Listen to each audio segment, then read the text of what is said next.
Welcome to my channel. My name is Ria and today we're going to talk about the full moon happening in the sign of Virgo. Full moons are emotionally charged points. They bring endings, they complete things, they make things reach a point where they're at their highest, where they culminate. That's what a full moon is. So generally speaking, endings, completions, emotional release, things coming to a close as well. So that's what a full moon is, and this full moon is in the sign of Virgo. Virgo, generally speaking, is a sign associated with critical thinking, analysis, planning, getting organized, cleaning things out, right? That's Virgo.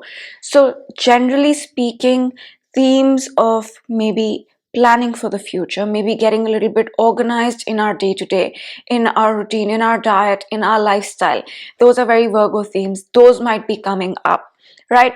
On the not so positive, Virgo is associated with being too critical, right?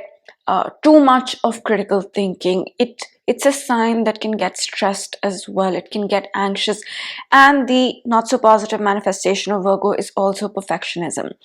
So we need to balance this out, right? While we are thinking critically, while we are analyzing, while we are planning, while we are getting our routine together, we must make sure to not aim for perfection, to not get stressed out about things, right? Things will fall in place.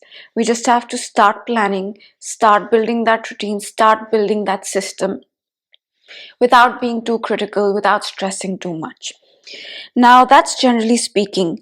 For your personal charts, look for 5 degrees of Virgo, which house that falls in, and that's the house that will be highlighted with this full moon. So, that's personally speaking. Now let's talk about the aspects that are going on. So this moon's at 5 degrees, and the most important aspect it will make in some time is an opposition to Saturn. This right here is at Saturn. It's at 9 degrees of Pisces. The moon will build up and oppose Saturn, right, as it moves past this full moon point. And what this tells me is that this is a serious moon. Saturn is a serious planet. It does not play around. It likes to plan as well, plan for the long run. It likes to do things for the long run. It likes decisions. It likes persistence. It likes patience. It likes commitments, right?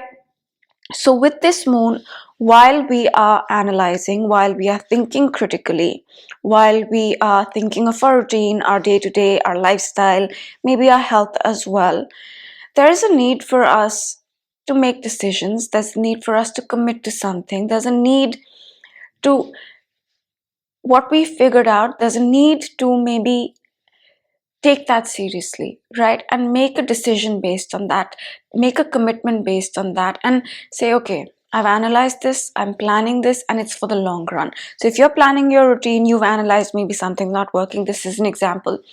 Maybe this is not working, right? And you say, I need to fix this. So when you're trying to fix it, when you're thinking of your routine, then you want to think from a long-term perspective. Is this good for me in the long run?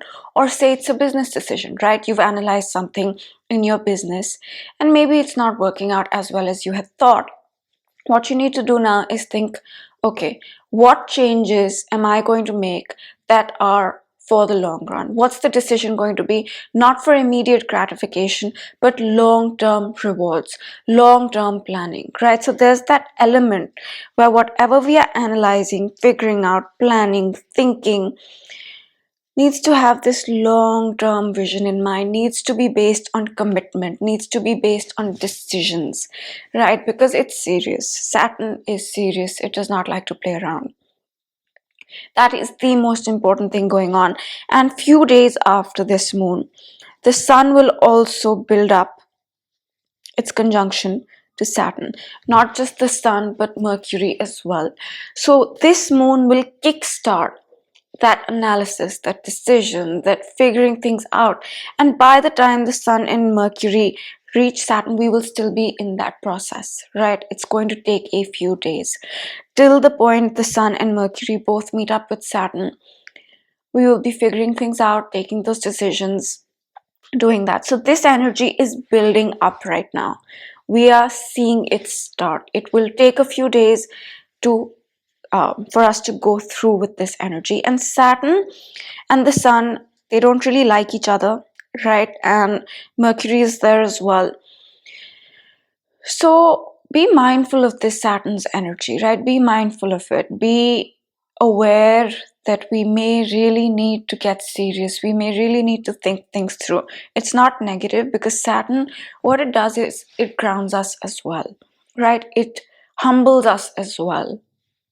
It asks us to get our act together, and that is not necessarily a negative thing, right? It can be a positive thing as well, because if you're doing something but we don't have grounding for it, we don't have a base for it, we haven't planned for the long run, that can go against us. So Saturn is this checkpoint, right? To me, what this is coming across as is a checkpoint where Saturn is saying, figure it out, right? See what you need, see what's missing, what you need to work on, get it together.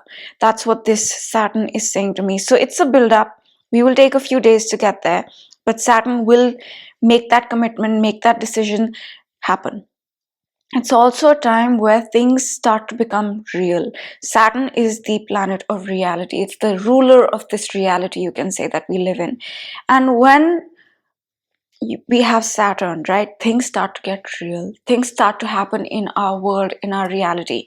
So with the Sun and Mercury both moving on, moving ahead to meet Saturn, few days after this moon, we're not only reaching a checkpoint, but it's more like a checkpoint of, okay, what's real?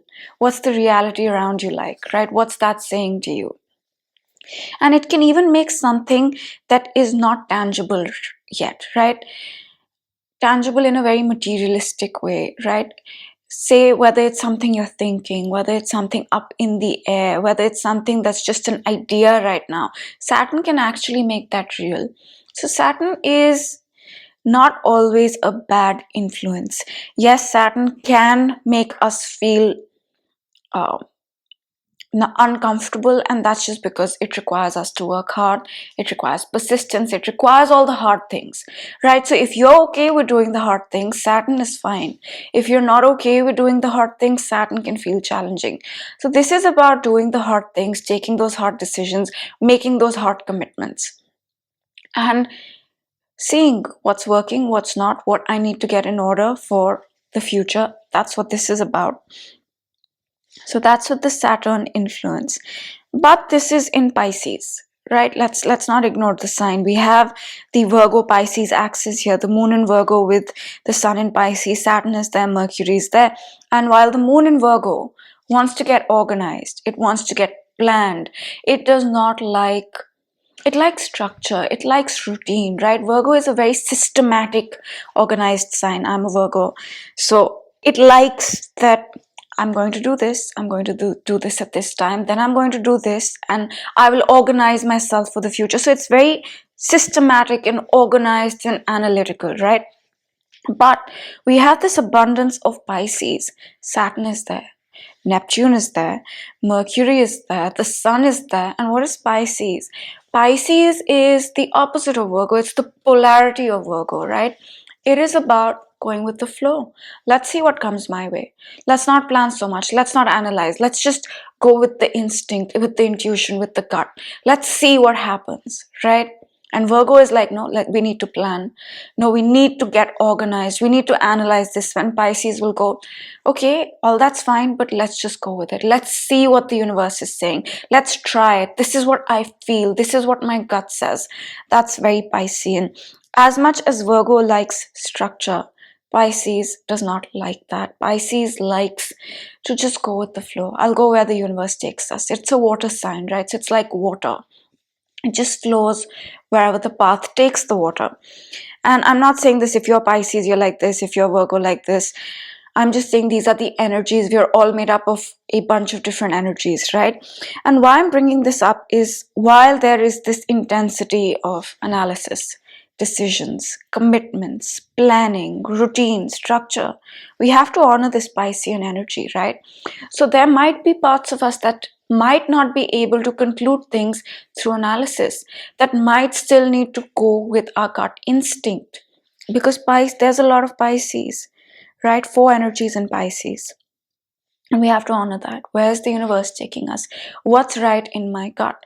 And I'm not saying this to confuse you, because on one hand there's Virgo and on the other hand there's Pisces.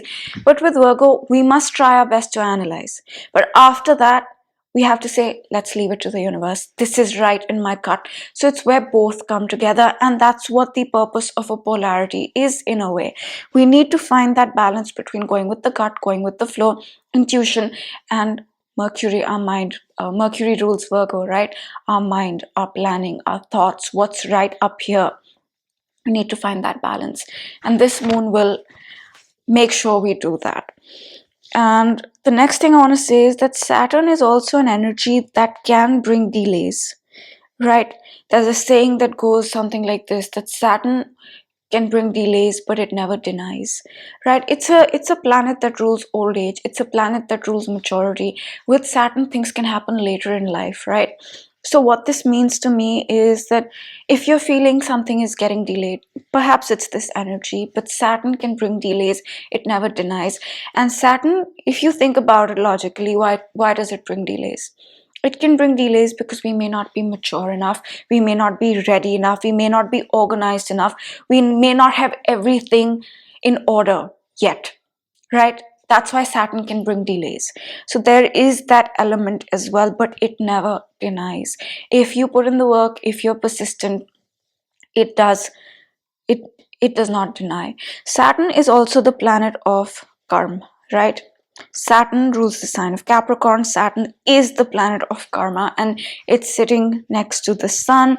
It is opposing the moon. There is this energy. We just had the new moon in Aquarius. We are still in that moon cycle. New moon in Aquarius, bringing in the energy of Pluto, bringing in Pluto in Aquarius. You can watch my previous video for more details, but that was a beginning of a new energy setting in. And now there's no Capricorn, right? Everything has moved into Aquarius. That was in Capricorn before. And what was in Aquarius before is now in Pisces. And why I'm bringing this up is that we've been in very fated times since the beginning of this year. Jan 11th, moon square the nodes. Then we had the full moon in Leo. And then we had the new moon in Aquarius. And now we're having this full moon in Virgo. And Saturn is right here. So there's a lot of change that's been happening since the beginning of the year. A lot of karmic changes. And this moon is continuing that. Saturn is there. Saturn is the planet of karma. And karma, what does that mean? It can mean things happening, things that are just happening, right? Karma can feel like things are maybe out of our control. Things are destined to happen. Things are fated to happen. So this is again a lot of that going on. So while we must use our intellect, our mind, right, our critical thinking, Virgo, to plan, to get organized, to take decisions, Saturn, we must go with our gut. We must realize there might be certain delays, might be, not necessary, and that this is again karmic energy. It has been since the beginning of the year, especially that Jan 11th moon. So that's the moon in a nutshell. Now I just want to mention one or two more things that are going on. Mars and Venus have just met up, and now we have them building up their square to Jupiter. Jupiter is a magnifier. It expands energy, it expands things. It's a benefic, yes, but it brings lessons. It brings lots of lessons. It brings learning. In Vedic astrology, it's known as the Guru, right? The planet itself is called Guru. And what does that mean? It means it's a teacher. It wants us to learn things. It expands energy. And Jupiter also has a protective element, right? While it's like literally, it wants us to learn, but it wants us to learn in a protected way, if that makes sense. And with a square to Mars and Venus, this is amplifying both Mars and Venus. Mars is action, right? On the positive, it's the initiative to do things. On the not so positive, it's aggression, right? And Venus is our projects, it's our relationships. So there's a focus on those areas as well. And Jupiter may